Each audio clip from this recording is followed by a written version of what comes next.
At first glance, this sounds reasonable, even persuasive.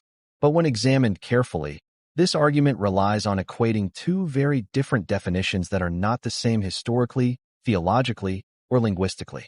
Yes, the Arabic word Islam is related to the concept of submission. But submission as a general idea and Islam as a specific religion are not identical. Confusing the two creates a serious category error. Let us begin with submission in a general sense. Submission to God is a concept found in many religions and belief systems long before Islam. In the Bible, submission means trusting God, obeying His commands, walking in covenant, and living according to His revealed will. Noah submitted to God by building the ark.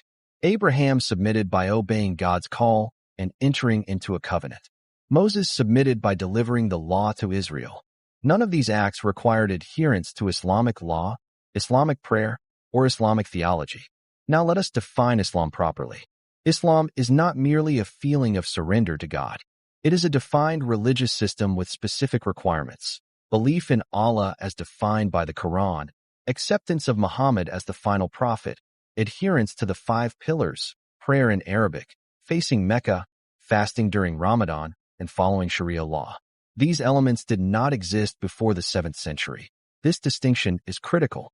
If submission alone makes someone a Muslim, then anyone who obeys God, Jew, Christian, or otherwise, automatically becomes Muslim by definition. But this contradicts Islam's own teachings, which require belief in Muhammad and the Quran. You cannot redefine Islam so broadly that it loses its own boundaries. Now consider the biblical prophets. They certainly submitted to God, but they did so within their own covenants, not an Islamic one. Abraham followed a covenant involving promises, circumcision, and land, not Islamic law. Moses followed the Mosaic law, not Sharia. David worshipped through psalms, not Quranic recitation. Jesus submitted to God, but he also spoke of God as Father and claimed unique authority, ideas Islam explicitly rejects.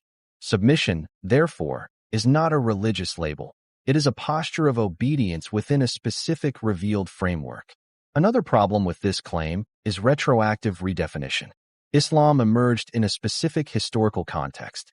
To take a religion that appeared in the 7th century and apply its name retroactively to people who never heard of Muhammad, never read the Quran, never prayed Islamic prayers, and never followed Islamic law is not historical reasoning. It is theological reinterpretation. No biblical prophet ever identified as a Muslim. No Jewish or Christian community described itself that way before Islam. These identities already existed long before